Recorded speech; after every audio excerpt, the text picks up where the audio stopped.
Godfather of Anxiety here. For my latest video, I wanted to talk more about two of the scariest symptoms that I've experienced in my 21 years with, battling anxiety disorder, panic disorder, intrusive thought, obsessive compulsive disorder, etc. And that's derealization and depersonalization.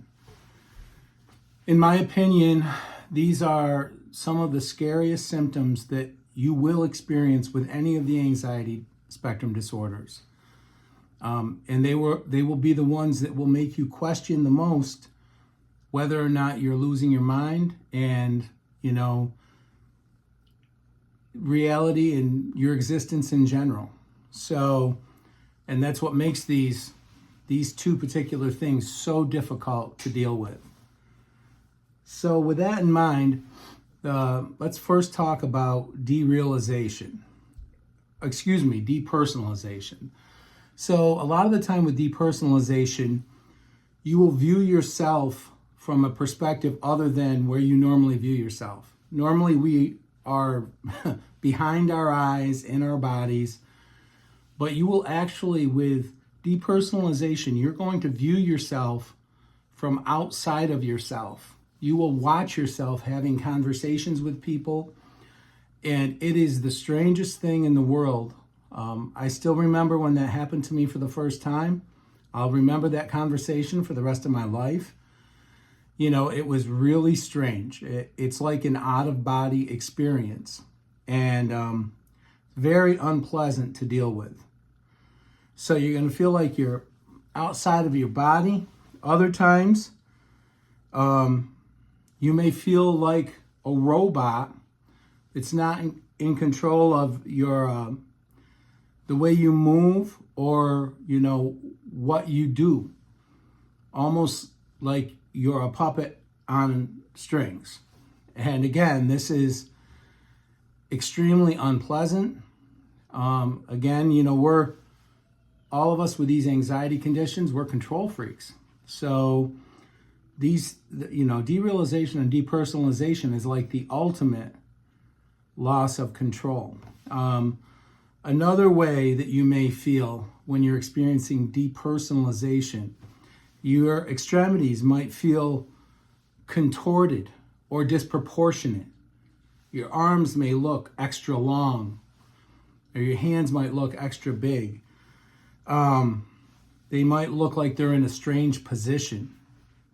Again, this is with depersonalization. Another symptom of it can be emotional and physical numbness.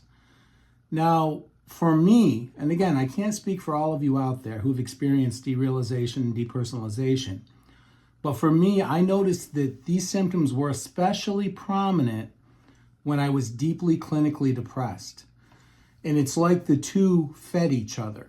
So, for those of you out there who've been really deeply clinically depressed, you're not feeling a lot anyways. You feel rather emotionally dead. Now, if you are simultaneously experiencing things like depersonalization and derealization, the level of numbness and non-existence that you feel is hard to even describe. And it's not a coincidence that derealization and depersonalization were the two symptoms that sent me to try to get help for the second time. Well, actually for the third time, after the first two attempts were abject failures.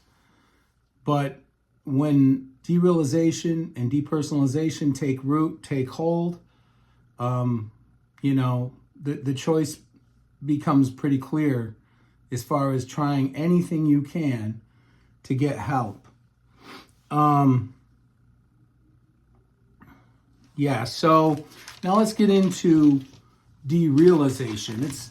The two do overlap, depersonalization and derealization. Again, depersonalization tends more to do with yourself not feeling real and the view of yourself not seeming real. And derealization tends more to do with your environment and other people. But first of all, feeling like you're the people around you and and your surroundings are not real. That's the first thing with derealization that you're going to experience. If you want to know what this is like, for neurotypical people who might be watching this, have you ever not gotten any sleep? Say for days on end, for whatever reason, you're moving, whatever it is, you're just not getting sleep. And you know you're going to have that day where you crash and things will start to feel normal again. Or maybe here's another, for instance, maybe you have a fever. You know how when you're sick, you feel disconnected from your environment some? Well, imagine you're sick and tired. You haven't slept in days, or the way you should for days, and you have a fever of 103. Well, now multiply that times about 100, and that's how you feel when you're experiencing derealization as part of anxiety and anxiety spectrum conditions. It seems like you feel like you're in a dream, but it's not a good dream, it's a nightmare. So another thing that you'll notice is you'll feel really disconnected even from people who you're really close to. So, throughout our lives as human beings, we form bonds with people, like maybe our partner, our spouse, or our parents or our siblings. These bonds are really deep, right? They're cemented through, going through, big trials together, big things together. Well, when you experience, derealization, you will start to feel very disconnected from these people. It's very scary. I still remember when this was at its zenith for me, this symptom of derealization, that even when I hugged my wife, it felt like I was hugging a stranger. Even with my children, it didn't feel the way it should feel. Intellectually, my feelings were unchanged about my wife and about my children. I loved them very much. I knew why I loved them. But that feeling, when I went to embrace them, when I was not there. And it's very scary. And here's another one that people will look at you like you're crazy when you say this, especially when you repeat it over and over again. But the common phrase that I would use is, things don't look right. And the environment just doesn't look right. The color doesn't look right. The size of certain things seem out of size and out of proportion. And there's a darkness like you would experience in a nightmare or a dream. And things literally just don't look right. Colors don't seem right. They don't seem as vibrant. It's really hard to describe, but you definitely feel like you're in a nightmare, like you're in an unreality, that, like the Matrix, for lack of a better way to describe it. And it's very frightening. It is very frightening. Also, this is another thing. And people who experience this, and I've had people very close to me experience this, they'll say things like they're questioning what year it is. Like, is this, they'll give a year from a long time ago, or it feels like I'm dreaming. So things that happened just yesterday can seem like they happened a long time ago, and vice versa. So it skews your perception of time as well. And again, just like with how your limbs and extremities can seem out of proportion with depersonalization, your environment can seem out of proportion with derealization. So we're talking about symptoms that will really seem to push you towards psychosis. At least it did for me. It was the most frightening time in my life by a wide margin. I experienced it in conjunction with being deeply clinically depressed. So this is not anything that you would wish on your worst enemy, these derealization and depersonalization. So now I never leave you guys hanging in these videos. So how do you recover from this? How do you recover from these feelings like you're not real, but almost like you have died or are slowly being erased out of existence? That's another way I would describe derealization and depersonalization. So how do you overcome this? Well, first things first. I'm not a mental health professional, but you should definitely go and see one if you're experiencing derealization or depersonalization at a level that is interfering with your life, interfering with your relationships, interfering with your work.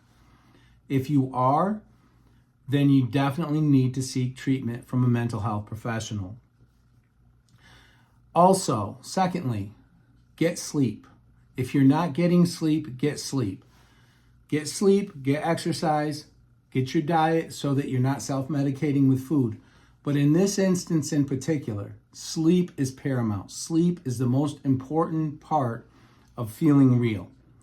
I know, because even neurotypical people, or even before I had diagnosable anxiety spectrum disorders, I would start to feel a little like this if I compromised my sleep. So that's one of the big ways to get better. If you're not sleeping, start getting sleep and make it it's more important than other things. You have to make it super important in your life. You've got to have a time that you go to sleep, and you've got to make sure that you're able to sleep during that time. If you think you might have sleep apnea or restless leg syndrome, have a sleep study done, because in order to overcome derealization and depersonalization, you're definitely going to have to be able to get good sleep. Now, some tips and some tricks that I have learned in addition to this is things to prove to yourself, to your logical mind, that you are real and that the people around you are real. And these are some little things that I did to keep myself from literally going crazy. I have a scar on my thumb. It happened when I was 4 years old. A bottle of soda broke in the back of my parents' car, and I jumped in and I just about cut the end of my thumb off. Well, when you're feeling like you're not real, or that this reality is not real, it would help me to look down and see that scar on my thumb. Also, when I was experiencing this at a high level, it was important for me to have a picture of my wife and my family, my children, with me that I carried around in my wallet. So when I started to experience severe feelings of unreality, I would open my wallet and I would look, and there they would be. This is before I carried a cell phone. I would probably, if I experienced this level of unreality or depersonalization, I probably would call or text my wife now or my family now. Anything you can do to get yourself to acknowledge and realize, your logical mind to acknowledge and realize that you are real, that your environment is real, and for heaven's sakes, your loved ones are real. And another thing I would do, you're talking to your loved ones, talk about a shared memory. Have them recount it. This sounds like something out of a science fiction movie, but when your mind is as broken as it is with derealization and depersonalization, sometimes you need to do things like this for them to recount it and recall it so that you're like, okay, that's right, that happened. That was real. They're real. Our feelings are real. These are things that I did in order to keep myself from, what I believe would have been losing my mind or having a psychotic break.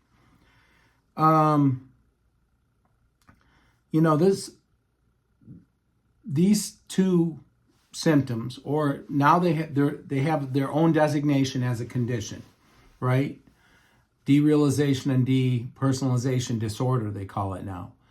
But I find that a lot of the anxiety spectrum conditions overlap.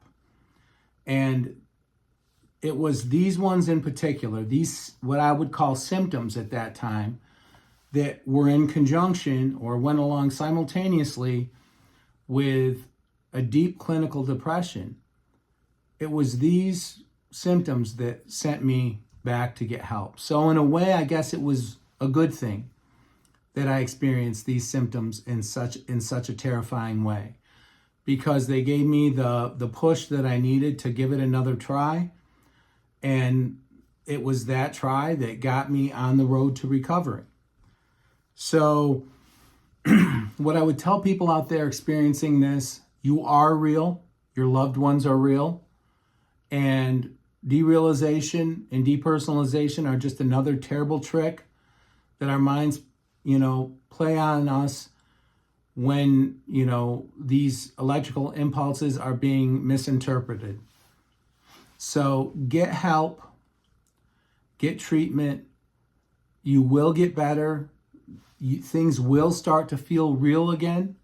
People and that closeness that you felt with those people, it will come back, and you will overcome it. You will get through it. It's going to take treatment. It may take medication. It's, for me, SSRI, one particular SSRI, was very beneficial in helping me feel more connected with my environment. Also, getting a sleep study done, for me, getting my sleep apnea under control also helped things to feel more real again. Your journey might be a little different, but don't give in to that. Don't allow that to take you someplace where you feel like you're losing your mind or like you may have a psychotic break. You'll be okay. You'll get through it. Cling closely to the ones who love you, who over the years have been there when you've gone through things that are difficult, whether it's your wife, your husband, your partner, whether it's your family, your extended family. Stick close with these ones. Follow the treatment plan that you and your mental health professional come up with, and you will get through it. It's very scary. A lot of these symptoms that we experience with these anxiety spectrum disorders are scary, and I think these are two of the scariest. But you'll get through it with help from people who love you, and with treatment from a good mental health professional. So that's about all I want to say in this video. Thank you guys so much for the engagement, for all of the comments. Like, share, subscribe. If you know anybody, for heaven's sakes, who's going through derealization or depersonalization, have them watch the channel. Encourage them to get treatment. And until my next video, guys, take care.